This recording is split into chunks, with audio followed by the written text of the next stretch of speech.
యేసుప్రభు అంటాడు ఒక సందర్భంలో, ఎవరైనా నా తండ్రి దగ్గర రావాలంటే నా ద్వారా రావాలి. హల్లెలూయా.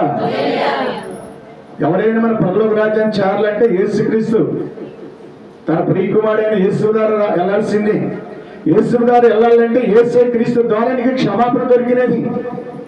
తండ్రితో దగ్గరికి వెళ్ళటానికి క్రీస్తు ద్వారా మనకు కలిగిన క్షమాపణ నీతిమంతులుగా తీర్చబడిన వారుగా ఉన్నాం, సమాధానం కలిగిన వారు ఉన్నాం, నీతిమంతులు కలిగిన వారు అయి ఉన్నాం.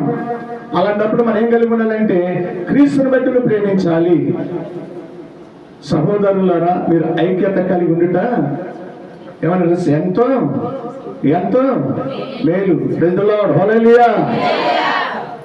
నీకు మేలు చేయడానికి వచ్చాడు తప్ప దేవుడు, నేను నీతిమంతులు చేయడానికి వచ్చాడు తప్ప యేసయ్య, నేను పరిశుద్ధ ప్రశ్నకు వచ్చాడు తప్ప యేసయ్య. ప్రశ్న తెలుసా, నేను నిత్య రాజ్యాన్ని ప్రవేశించడానికి చేశాడు యేసయ్య. అలా ఇన్ని అర్హతలు కలిగి మన జీవితంలో ప్రభునందు ప్రియమైన సంగమా నువ్వు ఎలాగుంటున్నావు ఆలోచించు.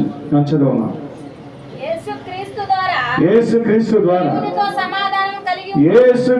ద్వారా దేవునితో సమాధానము కలిగి ఉండుము అనే కదా. యేసుక్రీస్తు ద్వారా దేవునితో సమాధానము కలిగి ఉండుము. అంతేగా, స్టాండ్. క్రీస్తు పిల్లలు ఉండాలి, సమాధానంగా ఉండాలి. లేకపోతే ఎట్లాగా మరి క్రీస్తు పిల్లలు అంటున్నాం, గుడికి వస్తున్నాం, మందిరానికి వస్తున్నాం, ఆరాధన చేస్తున్నాం, పక్కనతో మాట్లాడలేము, వాళ్ళతో మనం సమాధానం పడలేము, వాళ్ళు లోబడలేని క్రైస్తవురాల, సమాధానం లేని విశ్వాసం నీ జీవితంలో యేసుక్రీస్తు ద్వారా ప్రభుని బట్టి వేయగలిగి ఉండాలంట సమాధానం ఉండాలి.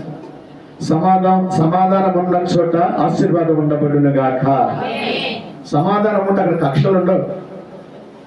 ఆ సమాధానం ఏం లేదంటే యేసు ప్రభు కడవల సిలువలో నీ కొరకు సమాధానం వచ్చాడు. ఎవరికి?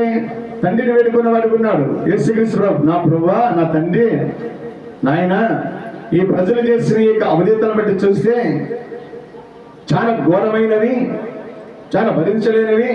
నేను అడుగుతున్నాను తండ్రి, వీళ్ళ విషయంలో సమాధానం కలుగ చేయబడినగాక అని అన్నాను. తండ్రి, మీరేం చేస్తున్నారు? మీరు ఎరుగురు కనుక క్షమించమన్నారు.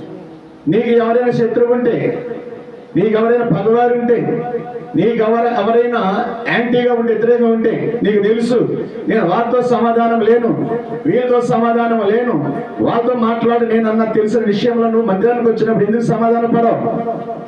సమాధానం పడకపోతే ప్రభు దగ్గరకు వచ్చినప్పుడు నీకు సమాధానం కలిగిన ఆశీర్వాదం ఏముంటుంది? యేసయ్య కావాలి, దీవెన కావాలంటే మొట్టమొదటి సమాధానం పడాలి.